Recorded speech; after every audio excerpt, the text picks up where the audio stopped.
So if you're not caught up on the last number of years with Star Wars in gaming, I don't blame you. There's been a lot of...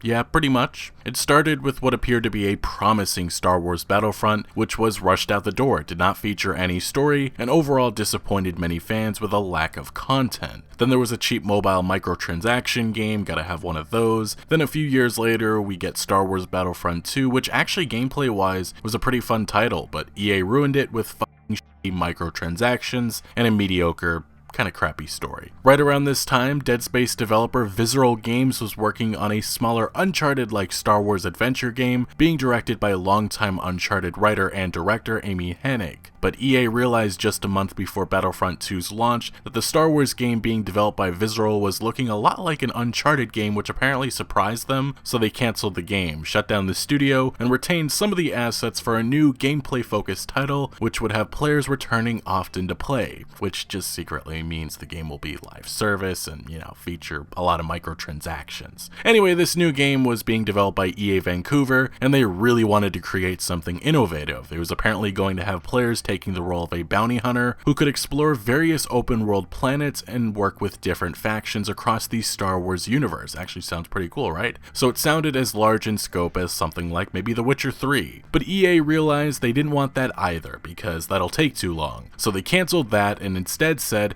how about a completely new, smaller Star Wars game that can launch with the next generation consoles right around 2020? What a smart idea. Oh, and then there's also Respawn Star Wars Jedi Fallen Order, which is coming later this year, which does look promising, but this is EA. They'll probably figure a way to screw that up. But pretty much this has been the 5 years of Star Wars under EA in gaming. Back in 2013, they signed a deal with Disney, giving them exclusive rights to develop and publish Star Wars games, because Disney doesn't really care about the gaming market, because they see it as being a little too risky. As EA CFO Blake Jorgensen would say to investors about the deal, we had a long relationship obviously with Lucas on the original Star Wars, and when Disney took over Lucas, they really wanted to maintain a video game business around Star Wars. They came to us because of our partnership, and they knew we could help them develop really great games, and we struck what we believe is a fantastic deal, which allows us to be able to build games in many different genres across multiple types of platforms over 10 years. So yes, 10 years, meaning Star Wars will not be free from EA's control until 2023 or 2024 at the earliest, unless Disney has some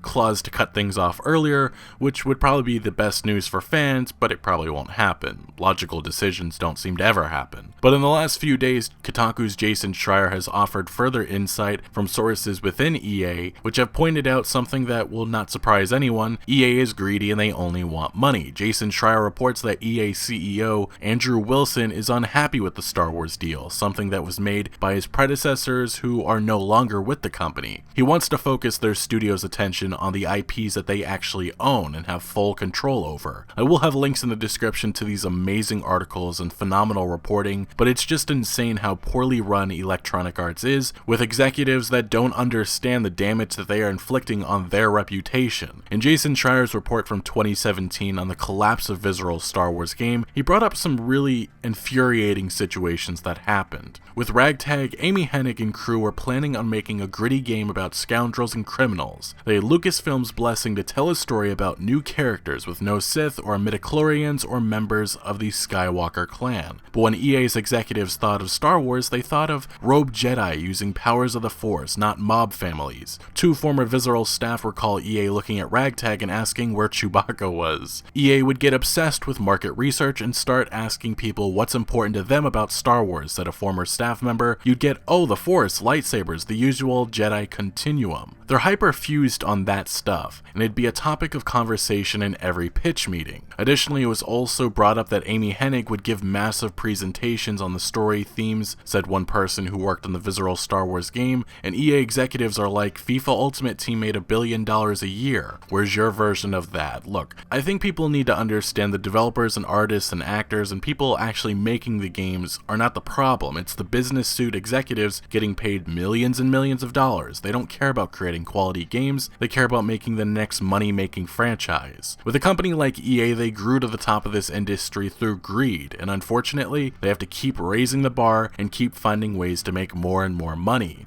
I still pray one day we'll see a new Knights of the Old Republic game, which apparently has been worked on a few times but gone nowhere, but honestly, with the amount of turnover at BioWare and much of EA, it's hard to say a new installment would be as good as the first or even second game, which at the time were top sellers and arguably games of that generation. Times have changed. BioWare ain't the original BioWare, and Visceral doesn't exist anymore. EA has said that they are committed to making more Star Wars games, but as you can see in the image on the screen, in the early 2000s, things started off amazing with hit after hit Star Wars title, and now in the last decade, things have just been pretty depressing. The problem I see with these current EA-produced Star Wars games is a lack of heart, a lack of care, and the only thing I can see EA interested in is making as much money as possible. Now, I'm thankfully not the only person feeling that way. I've seen many of you express the same feelings down in the comment section below, but what I did find interesting is someone who actually worked as a writer on a recent Star Wars film expressed the same feelings. Gary Whitta, co-writer of Rogue One and former editor-in-chief at PC Gamer, recently appeared on Kinda Funny Games alongside Greg Miller to discuss the recent news that another Star Wars game was being cancelled. This was his reaction hearing this news. If I were the head of Disney, I don't know what is in the contract language, but if there was a get-out clause or some kind of pull-the-plug thing where halfway through the deal, if you're not satisfied, you can just take the license away, I would take the license away from EA because it's been catastrophically mismanaged, and it's an embarrassment, and Star Wars is the crown jewel. Look, say what you want, but Gary has a point. Again, I don't care about current opinions with the movies. I will say I really did enjoy Rogue One, and based on audience and even critic reviews, it looks like most people did enjoy the film, and it's at least partially why it made over $1 billion. But in gaming 10 years ago, Star Wars was at the top, and now it's pretty much, well, it's been turned into a pathetic joke because nobody expects or thinks anything interesting will be made by EA, which 5 years into the contract, EA has proved that opinion correct. I also do want to mention throughout this segment, as Greg Miller read off the news to Gary, his reaction is all of ours. The sad truth is none of us want to hear this news, but every time you think EA has to get it right, it can't get worse, they prove time and time again that they don't deserve to have exclusive rights to make games for a franchise they clearly do not care for. But Gary would continue getting a little bit more angry about all of this. The crown jewel of video game franchise licenses. Franchises, right? Yeah. And EA have squandered it to I would say a negligent degree. Like if I was an EA shareholder, yeah, I'd be f***ing furious at the way that the way that they must have paid a fortune for this 10-year license. I mean, everything he is saying is true, but unfortunately I do believe investors don't care too much because of the money made off of FIFA Ultimate Team and other franchises like Battlefield that they actually 100% own. Now, definitely as an EA investor, I would still be wondering why Star Wars has not received a single-player story-driven focused game like God of War, Red Dead Redemption 2, or Uncharted, or The Witcher 3 Wild Hunt, or even something like Fallout 4. My belief is that EA doesn't want to make a game like any of the popular and top-selling titles I just listed off because money. Multiplayer live service Star Wars games that can be milked for years is what EA wants. They don't have faith in this franchise, and with them not actually owning the IP, they just want to chase what makes the most money, which unfortunately is why a game like Anthem is being developed by BioWare right now and not Knights of the Old Republic 3. Jason Schreier said it was being attempted a few times but never worked out, and I imagine it won't happen because EA executives are chasing dollar signs instead of making good quality games. That's why a Star Wars like Witcher 3 Wild Hunt experience never can or will come from EA. They have the resources and talent, but unfortunately the millions of copies they'd sell at launch would not be enough for them. Anyway, I'm getting a little off topic with my rant, but let's pivot back to Gary, who would next discuss and give his impressions on seeing the Visceral Star Wars game after it was cancelled. It looked amazing. Yeah. And it would have been, it basically would have been Star Wars Uncharted, which I'm very excited about. Oh, and yeah. And I think what they... Especially after what we'd seen from 1313, but right? my Whereas understanding of it is what they were saying was all the way through. It said, but we don't want to make Star Wars Uncharted. Well, maybe don't hire the narrative director of the Uncharted games to make it for you then. Yeah. Like, figure out what it is you actually want. This is the overall issue that plagues EA, it's that they always seem to misuse talent. Say what you want, but modern day BioWare is not the same as the one who developed masterpieces like Dragon Age, KOTOR, or Mass Effect. Much of the talented people involved in the development of those games have moved on, and in recent years, we've seen BioWare turn into a developer in which it's no longer a guarantee their next game will be a must-buy or even a hit. Anthem already is a much different game which puts gameplay over story, which to longtime fans of BioWare is as strange as Bethesda Game Studios making an online multiplayer game. Anyway, the point I'm trying to get at is that EA 10 years ago was delivering hit after hit game, but today we don't see that anymore because EA has changed and has put an emphasis on their studios making games that financially make sense, but probably creatively do not. Why do you think Visceral Games was shut down? That single player developer never could evolve into what EA wanted, and with BioWare we already saw one studio shut down about 2 years ago. But let's continue on, and here's the final clip I'm going to bring up of Gary Whitta's thoughts on this mess. But the reality is,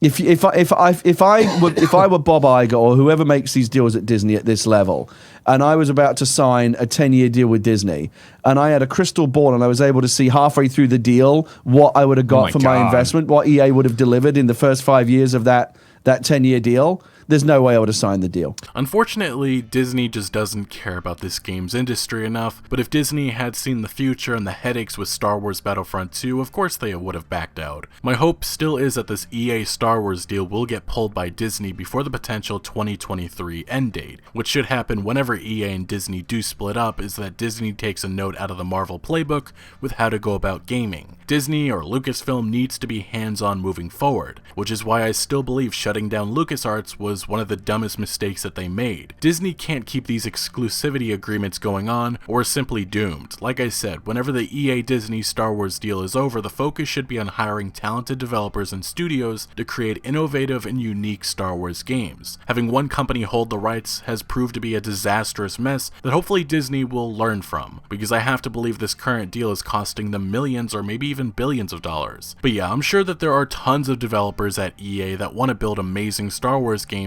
but because of what financially makes sense to the executives at EA, we will never get to see those adventures. Fortunately, the Respawn Star Wars Jedi Fallen Order game, which was being developed before the company was acquired by EA, does appear to be the one promising game coming potentially later this year. There was a pretty phenomenal fan-made KOTOR remake mod being developed, but that got shut down by Lucasfilm, kinda sad. Overall though, even if Respawn Star Wars game is a hit later this year, I think it's still time for both EA and Disney to end this deal. It makes sense for both sides. EA wants to focus on their own IP, and Disney should want actual game developers that care about delivering special Star Wars experiences. The future certainly will be interesting, and at this point, all of us just have to hope that a surprise announcement is made one day that the two companies have split, which probably will never happen, but it's wishful thinking. Anyway, what do you make of the EA CEO apparently not caring about the Star Wars license? Let me know your thoughts down in the comment section below, but thank you for watching. Make sure to leave a like if you did enjoy this video or found any informative value, and consider subscribing for more videos like this, and I'll see you later.